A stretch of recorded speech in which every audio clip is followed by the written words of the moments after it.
ability. I'll tell you, Doris, that's a great point you just made there about the ability to distribute the ball. And Jim Boeheim's got to be happy to have the kind of balance. But you're 100% right, Doris, which I expect, because you're always right, that he's able to find open shooters, guys that can make shots. The most frustrating thing to a point guard is coming down, giving the ball up, and it's brick after brick. You build a beautiful new arena, but you can't win basketball games. Well, they've got some offensive weapons on this Syracuse team. That goes without saying. They've scored 79 points, but they've allowed 73. So Florida, a young Florida team, is giving the Orange a run for its money. Kansas and Washington next year on ESPN2. Flynn, tough pass inside. Harris lost it. I think this year we're going to see a record in the NCAA. A record that you're going to see more than 8 teams for the first time ever to the NCAA tournament, the Big East. And you said it the other day, and you said it so well. What are the reasons so deep? They got 16 teams in conference play. Yeah. But it's as good a league as there is in the country, and it wouldn't shock anybody if they got 9, maybe even 10. Syracuse now a little bit patient. They're going to use the clock. Still 3 minutes to go. And a timeout called by Jim Boeheim. He did not like what he was seeing on that offensive possession. Jim Boeheim before was $1.2 million. We had a great one with Mike Krzyzewski. And in 2010, we have Tony Dungy. And I'm not going to mention the other guy. It'll bring the house down. I'm going to announce it at the V Foundation game on December 8th. Right. You can't believe who we honor Dungy and another basketball absolute superstar. With 2 on the shot clock, the miss of the air ball put back up and in by Harris. How is that athletic ability? There it is. Big play for Harris from Syracuse. Tyus with 2 more at the other end. Again set up by the penetration against the zone. These teams have been shredding each other's zones most of the night.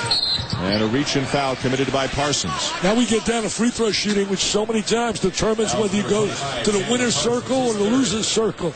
Down the years, Syracuse has struggled over the years on that free throw line.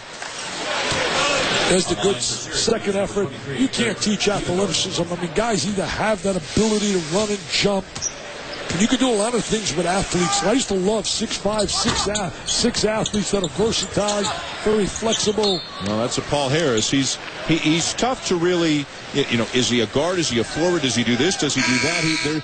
But he's just got the strength and the size and the rebounding ability to be a factor. He's a defensive back. Yep. He should definitely go to the NFL. Yep. And you know what? Over the years, there's been guys that have made the transition.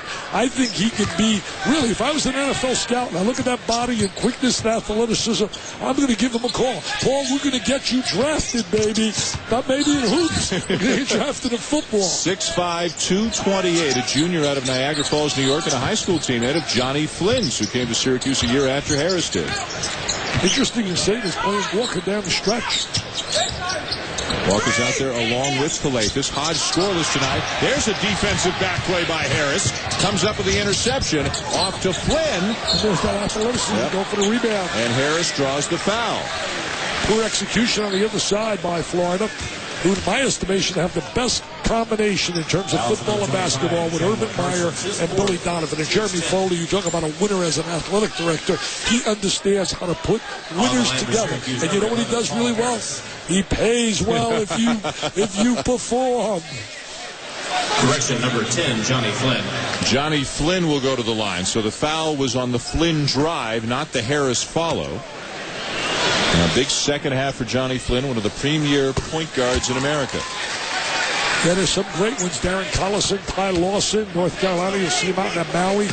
That's going to be one heck of a game. Texas and Notre Dame. You'll see Abrams and Harangody going against Texas. A week from tomorrow, you and I are going to be in Detroit at Ford Field. We'll see Carolina, Michigan State. We'll see Ty Lawson against Kalen Lucas. I mean, what a track meet that's going to be. Yeah, Kalen Lucas, one of the quickest guys in America with the ball in his hands. Here we go down the stretch now. They got to get a score here. This is a must possession for Florida. They got to get a score. Devendorf with a bump. He's called for the foul. Not a good foul there. You stop the clock, you put them on the line, you give them a chance to put points on the board, and the clock is not moving. You're up right now, 8. You got a minute and 38 on the clock. Why would you want to stop the clock? And an upperclassman, too, a guy who's been around a little bit. Ralph is going to check back into the next opportunity for Jim Boeheim as Nick Calathes goes to the line. This is 1-1.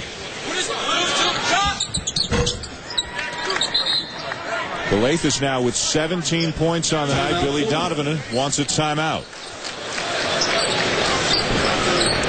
7-point lead for the Orange, 1:38 to go. A 30-second timeout. We'll send it back to the studio and join Ryan Berg.